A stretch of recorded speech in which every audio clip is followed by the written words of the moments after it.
Hey everyone, Corey from Aquariumcoop. Today we're working on the fish room. We're going to set up some new racks, or at least get these racks out of the way. Might set up a sump, might work on some other things, but I wanted to document the whole process, and it's early, so I had to get the camera ready and get started on the day. Sunday at 10 a.m. I guess. Early, but we were up really late, so. Alright, so here we go. We're taking out these metal racks, and we've got water on the floor already. Got to move some stuff out of the way. We're going to place them with wooden racks that have been in storage in the garage for about a month now, and the goal is to kind of get them in and put in wood and all that kind of stuff so that they have a nice front. So like on these tanks here, which will be coming out, you see how there's all this like space, you can see all these wires. The goal would be that there'd be flaps so that you see nothing and you'd only see the aquariums. And so that's going to take quite a bit of fabrication and work and all that, but we got to start somewhere, and this wall was the easiest one to tear down, and so we're going to start here and move throughout the fish room as we go. And I'm going to call this like the fish room build 2.0 because it's the second one we're going to build in this building.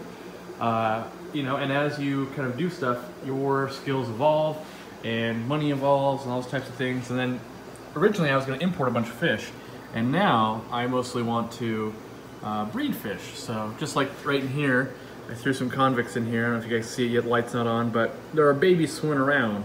So baby convicts, they're definitely aggressive and will attack, but we're getting to work now. So here we go, we've got it. Got the racks out. Now we've got to remove this piece because everything's gonna come pretty much out to here. We're gonna build it almost like where the door ends right here, and over is one whole wall unit. And I'm probably gonna have to install more power strips and things like that, but we'll wait until the racks are in. So now we're just doing prep work.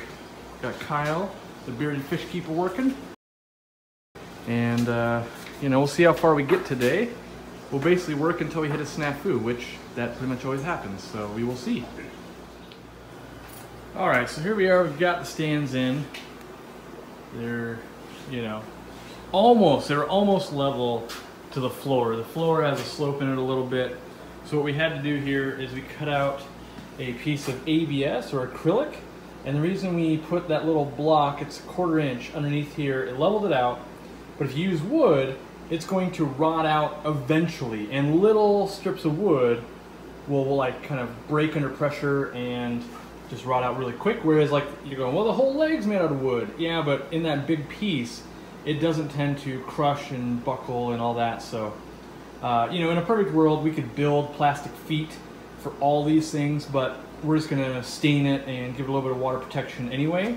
So that's where we're at this point. Now it's a matter of like screwing everything together and then anchoring it to walls. And we want this thing to be just kind of rigid and stout so that everything we build on from here will be, you know, true and level as much as we possibly can, because I know when I've worked in this building before, not everything in my building is true and level anyway. So we'll deal with those as they come. Pretty soon here I gotta start drilling the aquariums, and hopefully they're not tempered.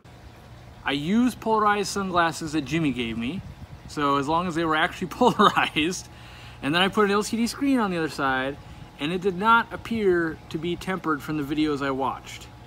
Now, I don't have another tank that is tempered that I can easily compare, and I know everyone right now is going, what about the bottom? I tried that, it didn't look tempered either. So at this point, I just gotta go for it.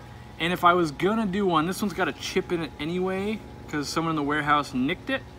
So I'm gonna use it up anyway, and if we're gonna explode one, this is the one I want to explode. I even put on safety goggles, because my wife forced me to, which I kinda was gonna do it anyway.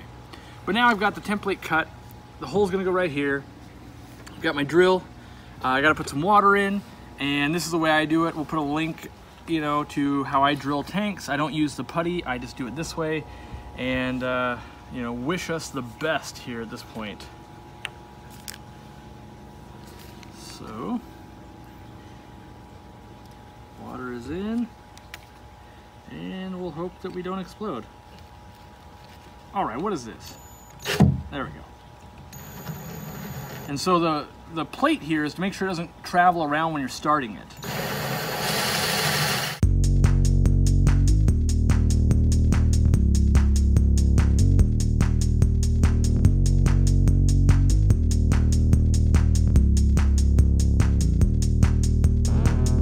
did you need something to catch the glass on the bottom?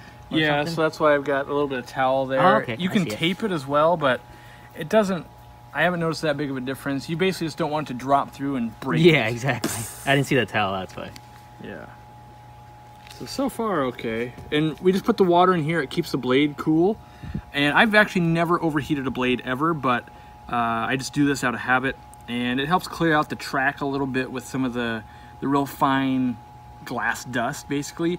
And if I didn't use any water at all this dust would be coming out, I might just be breathing it in. So you don't want to breathe in glass dust, trust me, that's a bad thing. So keeping it wet will prevent that.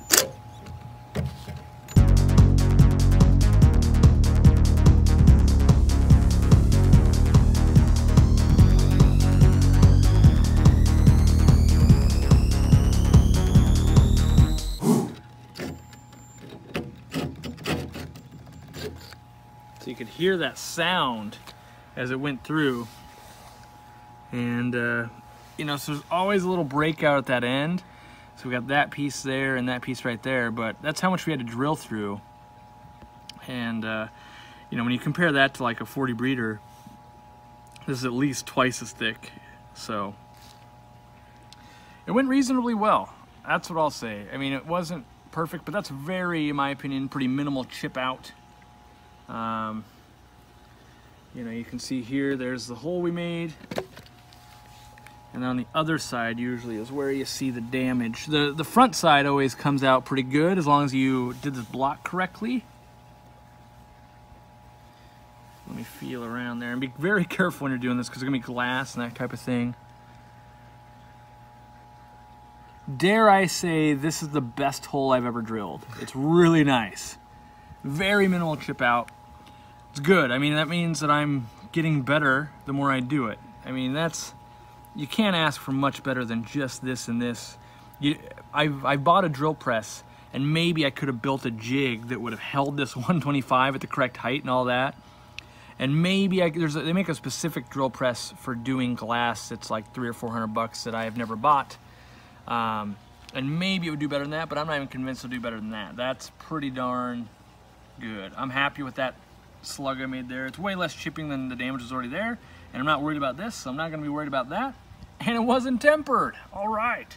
So now I just got to do that 3 more times. It'll probably take another hour and a half because it took quite a while to drill through this. Yeah, 20 minutes to drill through this, so I got at least another 60 minutes, and that's if I just drill straight through. And then I'm going to get rid of that bit because these are so thick. I think once I go through 3 more of these, that bit's going to be pretty dull. And each tank I do is going to take longer and longer. You would think diamonds don't really dull out, but they do somehow. Or at least the bit warps. Something goes on with that. And so, yeah, you can see here, once it's dries, I got to clean it all up and paint it. But this is literally, that's all just glass dust at that point. So that would have been in your lungs and stuff like that. So that's why we use water to keep the blade cool. And so yeah, I'm pleased. On to the next one. So here we go. We've got it tied into the wall at this point, so it can't, you know, it's not gonna shift at all. So we've got that in there. Now he's running these, I don't know, stringer boards, I guess, so that we can have something for the flaps to fall down onto and hinges and all that kind of stuff. So just lots of, I don't know, structural work still. Nothing pretty, but working on drilling, waiting for my drills to recharge because I'm running out of battery as I drill those holes. So at 20 minutes solid of drilling, it's gonna take a while. So got all 4 tanks drilled, took a long time, ended up using 2 bits because they were so thick. And Kyle got quite a bit done. We've got to track down some hinges I want to use. Ran out of time, football. He wants to watch football. Can't blame him.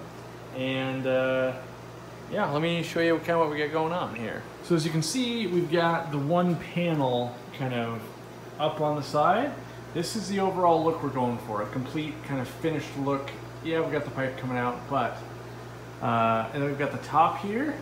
So you can see the top's all going to be enclosed. You can see we've got that gap up top. We've still got to put a little bit of like corner molding in. And we're going to end up dropping the air line. It's a little bit too hard to reach up there. We're going to drop it kind of to that pillar, you know, like right there. and we're gonna run it across there so it's easy. I need to install a couple more power strips probably for this rack, and you know, we're gonna skin out the entire thing, so you know, we still gotta skin there and here and make flaps that flip and all that kind of stuff, but you know, it is what it is. So now that lights are on, stuff like that, we can take a look at the Convict fry. So that boy, which is the big one there, and the girl, the small one, have been keeping all these warus and corridoras at bay. They are all pinned to the corner. Need to service my intake sponge there. Water's still flowing, but it's sucked in, so gotta do that. And then I'll show you some of the new stuff I brought home from the trip, which is gonna be over here, I think. Trying to come over here. And these were the L397 somewhere in here. Let's see. So in here we've got the L397s I got from Scotland. Of course, they're gonna be really hard to see. There's one kind of way back here that just ran. This is horrible and not good. So you have to take my word for it on that. What else did we bring back? We brought back the the Gossi corridoras, which are right there. So those guys brought back like 12 of those. Yeah, you brought what? Everensai? No, the Davinsai? Davinsai. Or something like, I don't know how to say it. Yeah, that's the ones Jimmy's brought back. They're nice and schooling around. And then where did I put the, oh yeah, the other group of plecos. Yeah, these are L494 plecos. Already starting to take up some caves and stuff like that, so that's good. We've only been back for 2 days at this point, so not exactly like super colored up. Rainbows, we're down here, yeah. These are the Pseudomogil reticulatus down in here. Nice little blue eye. Got to get brine trim going. Maybe I'll get that done today or tomorrow. But yeah, that's what I've got going on so far. Now we've got to paint, and they're gonna have Jimmy help me move the tanks. But essentially, got to paint them all. Got supplies, and that's the next step: clean them up and paint them. Now it's time to clean up the mess. Got to clean up all the glass, and we can paint. There's a lot of glass dust here all around, so that'll probably take me 20 minutes or so. There's a lot of pollen, if you can, I don't know if you can see that in the sunlight going across here. A lot of pollen and pine needles from drilling outside. Got to get all this absolutely clean, all fingerprints off, that type of thing, so the paint adheres correctly. And then put a few coats on, and we'll be halfway done. Then I'm going to do the sides of the tanks, and then they can be installed.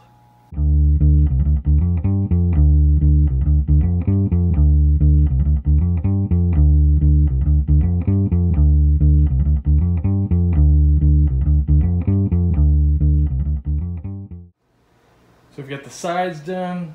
We only did one coat on the sides, mostly just to block aggression between fish. You know, who knows what I'll keep in them year to year to year. And 2 coats on the back, lots of drying, lots of paint smelling, lots of paint on the floor as you can see, and I had the classic accident right there. This is why you do it in a garage, even though I have done it in my fish room before, so you know, that's what that is. And then, you know, it's more fish room building. I hope to build another tank right here actually too. We want to get this one going as well again. That's a 135. But, you know, kind of changed the plan. You know, thinking big pond, thinking lots of 125s. And after visiting all the fish rooms and Cataclysm and stuff like that, we're going to do the big tanks here. And then I think I'm going to do a bunch of breeder tanks or, you know, smaller tanks to play with. I don't know what I'm going to do with them yet. But I did get a hankering to breed some fish, so that's good.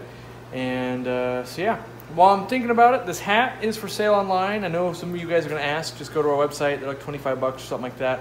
It is a flex fit hat, so you know, if you want to be super gangster like me, you know, with the beard and that, you can do that. But otherwise, you know, grab yourself a hat. Get ready for Chicago Aquatic Experience. It's going to be awesome.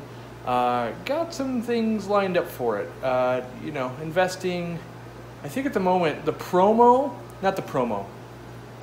what I plan to give away at the Aquatic Experience, the quote I just got back in an email is $4,000, and I think I'm going to go on it. So I'm going to give away $4,000 worth of stuff to the Aquatic Experience. If you're going, make sure you're signed up on the website, because there's some products and stuff like that that will only get to those people that signed up, and things like that. So last thing, we do have a Patreon now, and if you haven't seen that on the other channel, first, if you think we're not putting out enough videos, we have Jimmy of Aquariumcoop, which is basically my second channel. Jimmy's making some content on there now as well, but we're putting out videos over there. So right now we're currently at about 4 to 5 videos a week, and I found 7 or 8 was too many, so we backed it off to about 5.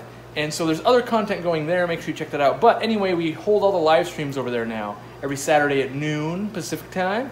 And we started a Patreon thing, and it's different than other Patreons, so that you only donate $1. But what I'm asking you guys to do is donate $1 to 3 fish YouTubers that you like. Doesn't even have to be me. I don't even care. But you go and you give $1 to one person, $1 to another person, and $1 to another person, and that will far outweigh any ads or any type of monetization they could ever do, and it'll get them new equipment, it'll pay for their trip to Chicago and bringing you guys content. So if you enjoy content, we encourage you to maybe invest $1 into all the videos you get out of Aquarium Co-op in a month. If you pledge $1, you get charged $1, and if even 1/10 of you guys did that, that's $8,000 a month, and would be amazing what we could pull that off, because we're going to give $4,000 worth of stuff away already. That's what I'm just guaranteeing I'm giving away, and if I can get away with more, I'll do more. So anyway, I gotta put the camera down, gotta get to editing and working on a lot of stuff in Cataclysm and letting paint dry, because that ain't very fun.